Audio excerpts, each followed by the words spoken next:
As Paul addressed the Colossians in this text, he gave them a definition about what Christianity is all about.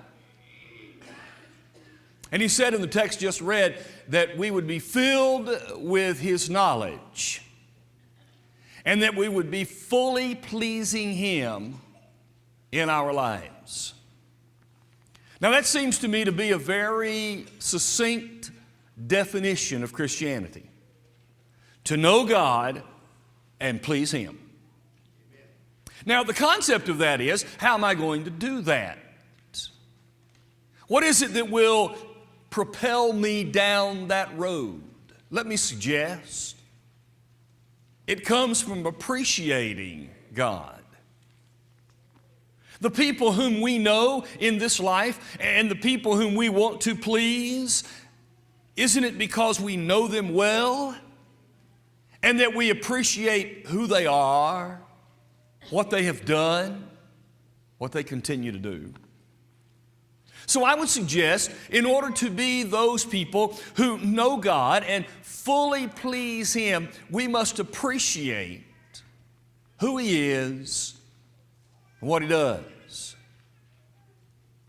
And this text then tells us the four cuts on that key of appreciation. Imagine that we have this key and we are opening up this lock into knowing and pleasing God. What is the key that opens that? It's appreciation. Now there are a number of things that can apply to as far as the key is concerned. Just the other night, someone came walking in and said, "I've locked my keys in my car." Don't you just wilt when you do that? How am I going to get in there? I have nothing to open the lock. Well, let's say that you have your keys and you walk to the door to unlock it and you stick the key in and it won't work. Now that happened the other day to me. And I tried every lock on the door of the car at both sides. I turned the key over. You know, it doesn't work the first time, so you turn it over and try it again. And you think that's going to work, and that really doesn't work. And so you just keep trying, and it just doesn't work. Now what are you going to do? I mean, I understand if I lock the key in because I can't get to the key, but I have the key. Something's wrong. The cuts are worn out. Someone has blocked the keyhole. Something is going on. Well, maybe in our Christian lives, maybe some of us don't really appreciate God as we should because the key to appreciating God has been locked away in the vehicle. It's locked away, and I've not opened it up. Can't open it up. Don't open it up to find out about it. Or maybe I've read and I've tried to understand and I'm there and I'm using the key, but it's not working because maybe I don't get it. Maybe I just see the words, but I don't understand the meaning. For those of us gathered here today, I think it is more the latter than the former. We've read Scripture. We've heard the words. We have the key. But maybe it hasn't worked as it should because we're needing to define more deeply and understand more deeply what it's all about. So that's what we've done and are doing this month. As we appreciate what has God done for me. The first cut on that key that we have seen, God strengthened me. I can't do it on my own strength. There's nothing about me that says I can handle these things on my own. He strengthened me to do so. Number two, He qualified me. He made it possible that I could be a part. He said, I qualify you. I certify you. I check off your name. There's not any work that I can do to earn the potential and the opportunity to be qualified to be one of God's people. God did it for me. He qualified me. Now we look today at the third cut on the key of appreciating God. God has delivered me. Very quickly, that word in the Greek is pronounced ruamai. And it is a word that means to rescue or deliver, to snatch up. It means to draw to oneself and to the deliverer. What does that mean? Well, this word is a word that means in the midst of trouble and in the midst of affliction, to rescue from the middle of that and into the presence of the one who is doing the rescuing.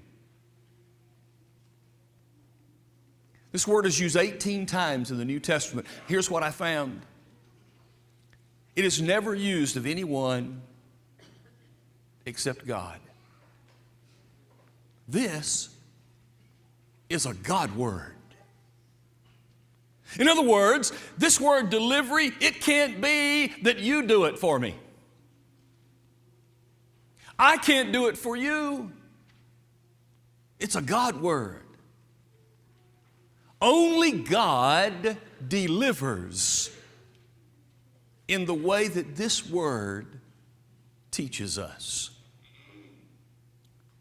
Therefore, let us understand what it means for us to be delivered by God. To be delivered by God. Look, if you will, at 2 Corinthians chapter 1 and verse 10. Paul, in this one verse, identifies for us that God delivers in three tenses. Notice what he says. Of God, He delivered us from so great a death. He does deliver us, in whom we trust that He will still deliver us. God's deliverance in past, present, and future. What then does it mean when Paul told the Colossians, He has delivered us?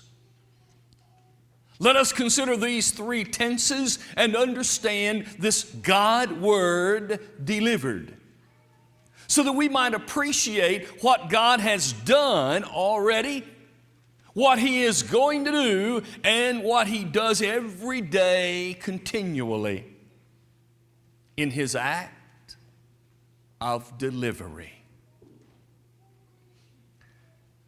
I use the picture to make the point.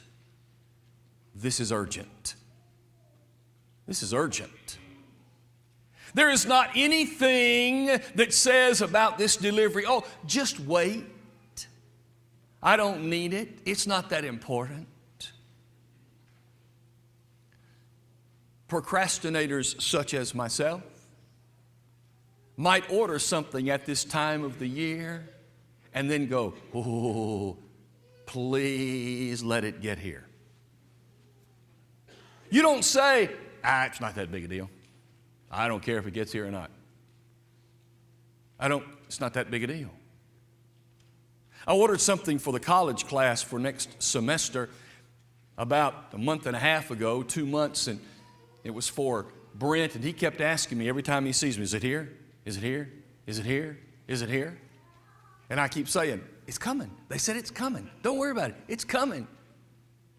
So I got online finally, and I go, it's not here. What's wrong? And I looked it up, and you know what they had done? They canceled my order. Why did you cancel my order? Well, we didn't have it. Oh, you didn't have it. You canceled my order, but you didn't tell me. That doesn't make any sense, right? Because that was something we need. It was urgent. We want it now. This delivery from God, urgent. Let's think about it for just a minute.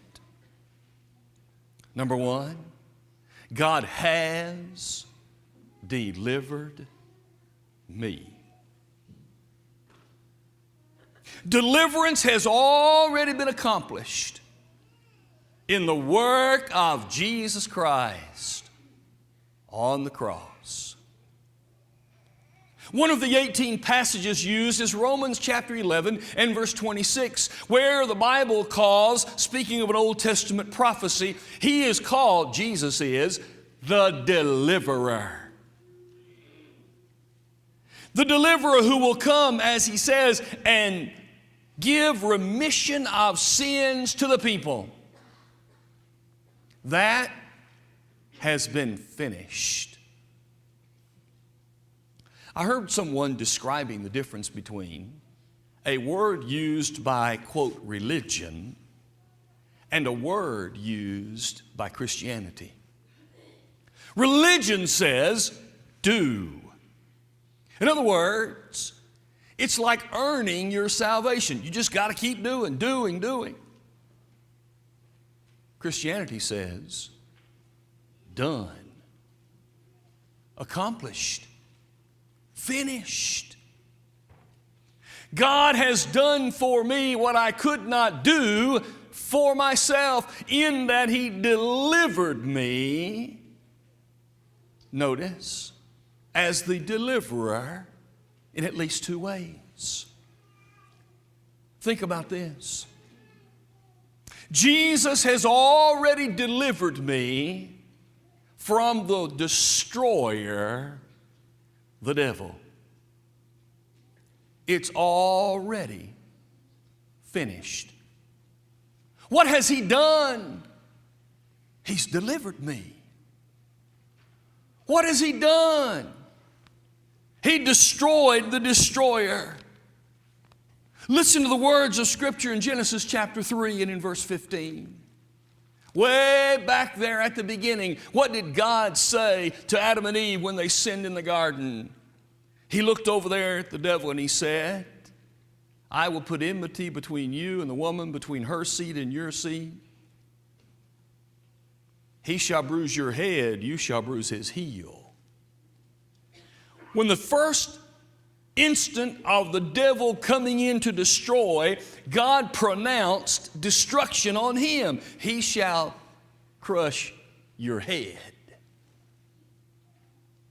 Jesus in His own ministry in John 12 and verse 31 said, now judgment has come into the world, and the ruler of this world will be cast out. He was looking forward to His death and His resurrection when this evil one is gone. God has delivered me. To the Thessalonian Christians in 2 Thessalonians chapter 2 verses about 7, 8, 9, and 10, in that context, he talks about the idea that the lawless one is coming and he is working after the image of Satan himself. And he is going to be destroyed, cast out. He was telling those people going through persecutions, he was saying, it's coming. The devil and all those working with him are going to be overcome, and I'm going to win this battle. And indeed, it has been done. God's promise to deliver His people, Christianity, from the evil confines of the groups working with Satan, it was accomplished. God overthrew them. It has been done. God has delivered me from the devil. But number two, He has delivered me in effect by erasing the work that the devil can do. Think about the only power that Satan has. The only power that Satan has, really, death. That's it. His whole realm is tied up in destruction through death. What did Jesus do? He came and destroyed the works of the devil. He destroyed death. And when He was resurrected from the grave, it was a signal of victory. Death no more has a sting. Grave no more has a victory. Jesus has already delivered us from death. No, He did not erase physical death. He did not say, no more will you die. But He erased, in effect, the pain, the suffering, the eternal concepts connected with death. And more importantly, now the devil knows that by Jesus' resurrection, death no more holds anyone. He's already made it clear. I have delivered you. Really, we will not die, never to be raised. We will be raised. Death has been conquered. Number two, Jesus will deliver me. The past we can see because we know what is already done. And He's promised us this is what the effect of what I have done is going to be. And He will fulfill that promise. When will He do it? To the Thessalonians, 1 Thessalonians 1, 9 and 10. Paul wrote to them and he said, you know about our entry among you. How that you turn to God from idols to serve the living and true God. And notice, to wait for His Son from heaven, whom He raised from the dead and who will deliver us. He will deliver us at His coming. When He appears in judgment, when He appears from heaven again, when He comes the second time, Hebrews 9 and 27, it will be for judgment and salvation. And at that point, He will deliver us finally. What does that mean? It means this, as Paul said of himself in Romans chapter 7 and verse 24. He said, "O wretched man that I am, who will deliver me from this body of death?"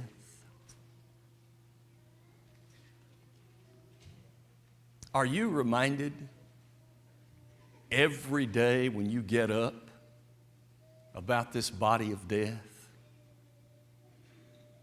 Those of us who are growing older, when you have to take a little longer to rise from the bed and get on your knees, when you have to spend a little more time after bending over and pushing boxes around the lobby yesterday, and you have to wait and just sort of help your back come back up. It's a body of death.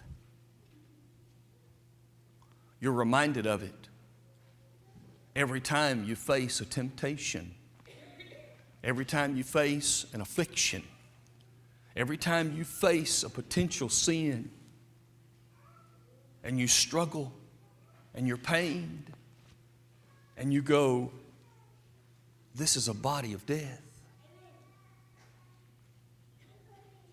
Paul said in Romans chapter 8, starting in verse 18, a number of things that this is about.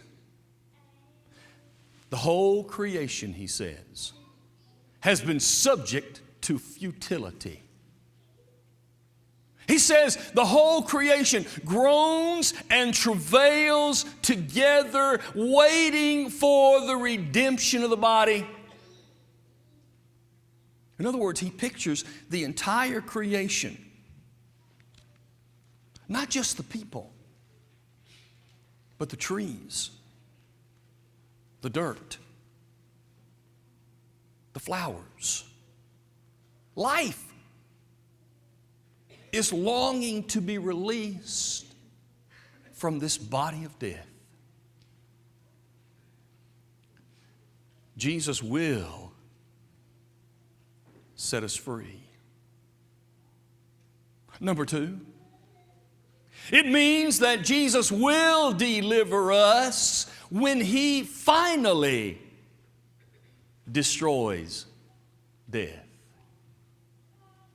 1 Corinthians 15 and 26, the last enemy that shall be destroyed is death. Yes, He's already destroyed it. He's already shown that it has no continuing effect. But finally, one day, it will all be over. Because the Revelation chapter 20 and verse 14 says, following the judgment scene, then death and Hades were cast into the lake of fire, which is the second death. Death is over at that point. Never again will it raise its ugly head for eternity. He will finally destroy death. He has already effectively done so. But one day, I will be raised immortal, never to die again. Then third, He will deliver me from this place to that place where there is no death. Paul said of himself, the Lord knows how to deliver me and preserve me for His heavenly kingdom.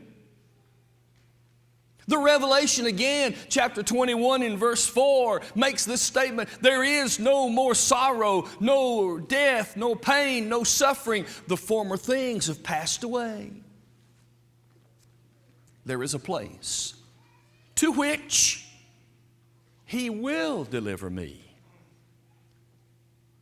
God has delivered me, and He promises, and I can count on them, that He will deliver me. But now third, let us notice how Paul said, and He still delivers me. How is it that I can say, God delivers me every single day?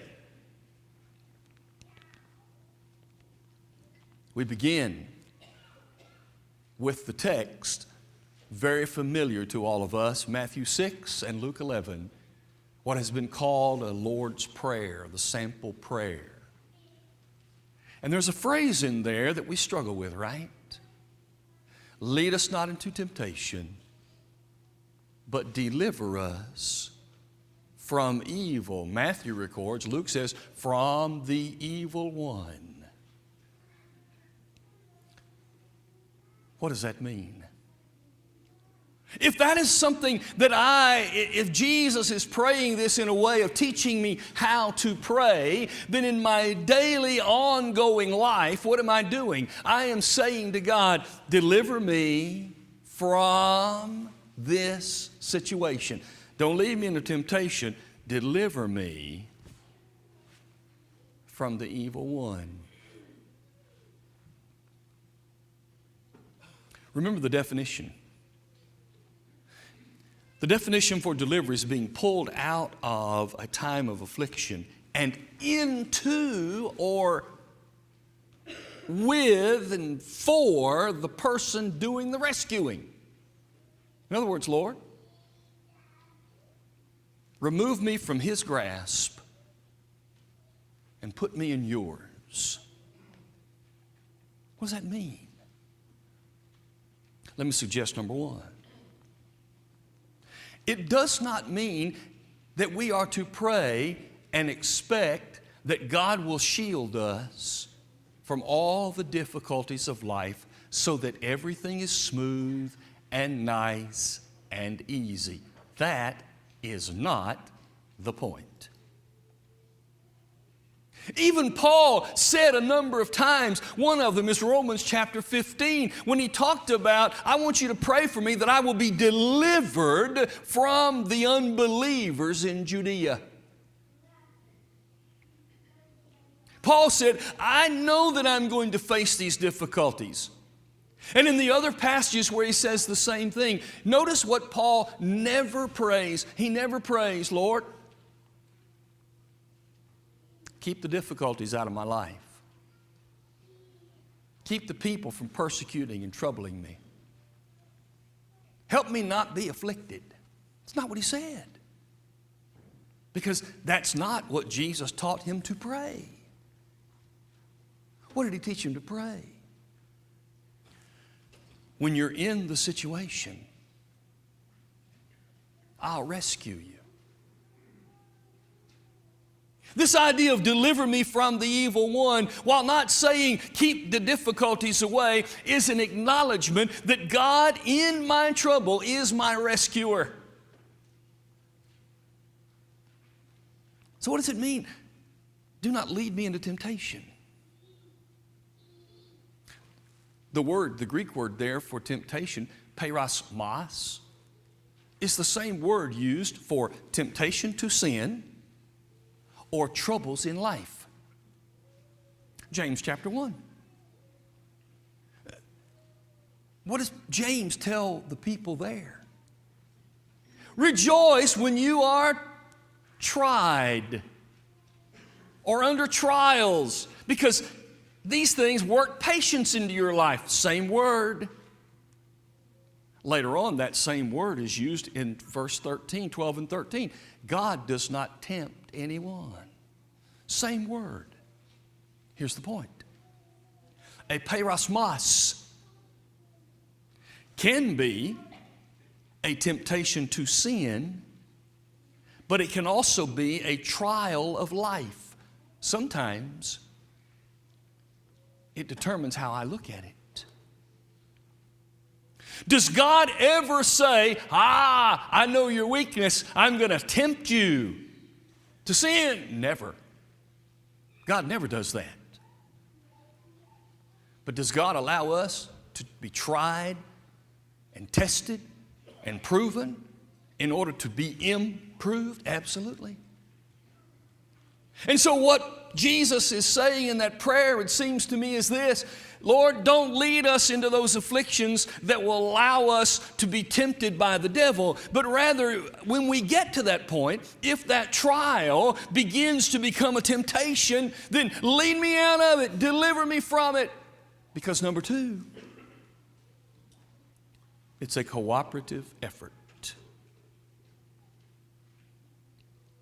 Paul said to Timothy, you remember my manner of life, my purpose, my faith, the way I lived my life among you preaching the gospel. And then he also said, and the persecutions and afflictions that bothered me daily in Antioch and Iconium and Lystra, but the Lord delivered me from them all. What's he saying? How did the rescuer rescue? Because the one needing to be rescued called upon him. What is the Lord's Prayer then saying? I'll deliver you every day. Every day. And when the trials come, when the temptations come, if you turn to me, if you look to me as your rescuer, I will give you that strength to make it through the delivery from that situation into me. Literally, Paul is saying, Jesus said, from the fire of the trial, let me run to hide in you. But if I'm there, and I don't turn to Him, He won't rescue me. God delivers me. He delivered me from the destroyer and his effect of death. He will finally deliver me out of this body of death into a place where there is no more death, because He will have destroyed death finally. And every day He delivers me when I understand that He is my rescuer. And when I cooperate with Him, He delivers me from whatever is happening in my life. Today, I can appreciate God because He has given me His deliverance. Jesus wants us to be delivered from the power of Satan, to be moved away from where he is. He has provided. He's already finished that work. He has said, if you are willing to give it up and to be baptized to have it removed, I will remove it. Past, future. He provided the way, past, and He will honor it, future, when I decide to do it. And then every day as a Christian, He delivers me again when I pray to God asking forgiveness for my time of sin. If you've never been delivered from the clutches of Satan, if you need the prayers of people who will help you to be strong and courageous during that time, we sing for your encouragement while we stand.